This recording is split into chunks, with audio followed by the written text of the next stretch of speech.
Hello, this is Leonie of Gardens of Blessings TV. If you are new to my channel, this channel is usually talking about the struggles and reflections of parenting, social and emotional awareness of our developing children, study support and coaching, as well as the different kinds of books that will help you and will help me with the struggles that we are facing as a parent, as a mother, as a dad, and as a guardian of our kids. So if you are interested with these topics, please subscribe. If you are already a member of my blessed community, huwag po nating kalimutan ang pag-like and share so that YouTube will suggest this video to those who needs it. In this video, I am going to talk about how to make reading fun with your kids. And if you have strategies on how you make reading fun with your kids, please comment below. Especially sa mga walang sawang sumusuporta sa mga video ko po. Salamat po sa inyong lahat. Kung meron po kayong mga tanong, huwag mag-atubiling mag-comment lamang sa box section sa video na ito. Ang mga subscribers at viewers ko po na kagaya ninyo ay naging inspirasyon ko na pagbubutihin ang aking content at kung papaano makakatulong sa mga parents on their adjustment of the new normal with regards to educating and teaching and supporting our children.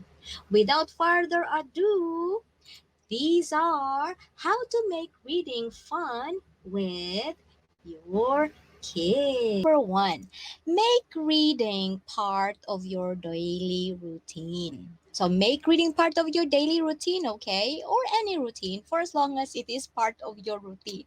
So if you are committed to make sure that your child will love reading, make it as a habit. Make it as part of your daily schedule or maybe part of a special day as a ritual.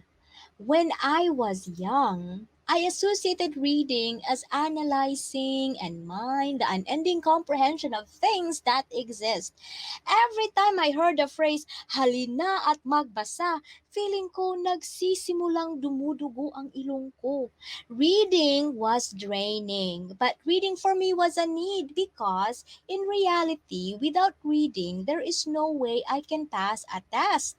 Yung feeling na no ID, no entry. Ayokong magbasa pero dapat kailangan kong magbasa. But now that I am a parent and truly understood the value of reading, I make sure that my children associate reading with bonding and hugs. Reading time for them is all about quality time together. Reading time with them is about another time to play. If this is the mind conditioning of reading towards your children, without any doubt, your children will love reading and then later love learning. So dapat nasa paghahanda yan para magustuhan nila ang pagbabasa and it will become second to nature. Make reading special. You may choose a good time of the day or a special place at home where you can just snug and read. In our home, I make reading in our bedtime as a ritual. We play pretend about the story and talk about it in different ways. It is also the best way for me to make my child sleep fast. Kasi pagod na sila for listening and also Bisaya si Mami. So, minsan yung diction ko naman nakakaduling. So, yun, tulog agad sila. Then, I will have my own me time. Number one, di ba? So, and number two, my suggestion will be, let your children choose the book they wanted to read with you. And of course, read your choice of books last. I always like the idea of giving my children the ability to choose books. The idea is that as human as we are, we will always face choices in our life. So If we are not being taught how to choose the good way and the right way when we are little, we will incline to do or we will incline to give in to social pressure.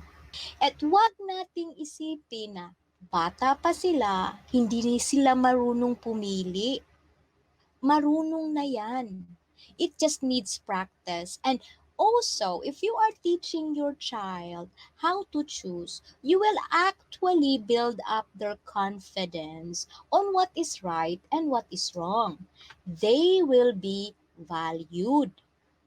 And mostly, if wag nating kalimutan na basahin ang book of our choice in the last. Bakit? Dahil as I mentioned in number 1, gusto nating matulog ang ating mga anak immediately, di ba? Ipagpagod na, you read to them the boring books. Ditulog na yun, humihilik pa pati asawa ninyo. Sabay na sila. So we are now moving on to our number 3. In our number 3, of course, you have to introduce the cover of the book. Before I start reading to my children, I usually ask my daughter, why did you choose this book tonight? If it's a new book, I ask questions like, what do you think the book is all about? Or who do you think are the characters of this book? Easy for you to discuss things if your child has fluency of communication.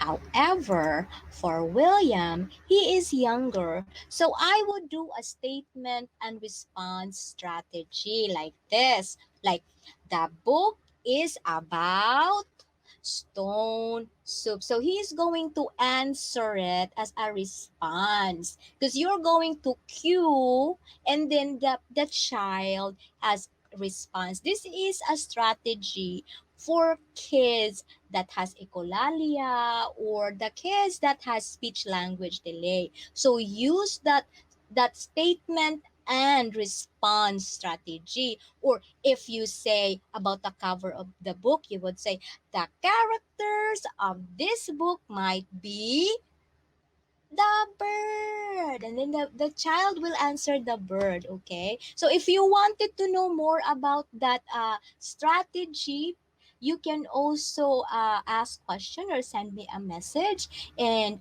I would ecolalia on how to support our kids that has speech language delay. Please drop a comment or question in the comment section below. I would be very glad to entertain your question.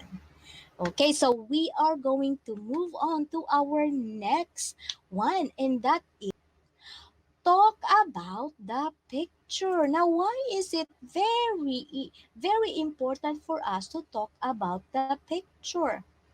It is because we are trying to improve the imagination of our children and the imagination and the interest of the book or what the book is all about. Now, we are going to move on to our fifth strategy on how to make reading fun. That is, make reading fun by adding emotions to your voice. Lagyan mo ng emosyon para may buhay naman ang binabasa mo. Kagaya ng nasa drama sa radyo o yung mga voice-over sa K-drama na pinanunood mo. This will enhance the imagination of your child. With proper guidance and commitment, there will always be avenue for our children to grow and blossom in their own time, right?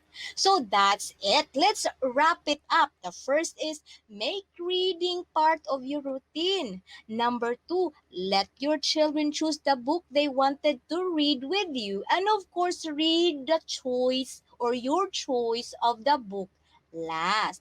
Okay? Para madali silang matulog. Okay. Now, number 3, introduce the cover of the book. and talk about the pictures of the pages or on the pages of the book, that is to enhance their imagination. And then make reading fun by adding emotions to your voice. So if you find this video helpful, please like and share so that YouTube will recommend this video to your friends and other people watching this kind of video. And if you wanted to know more about the socio-emotional approach of learning, tips of study coaching, and parent and teacher collaboration for the success of our children, please click subscribe, hit that bell, and choose all to receive updates. Once again, this is Gardens of Blessings TV saying, when you find peace, happiness begins and blessings start to win one's heart. Thank you for sharing your time with me and be blessed.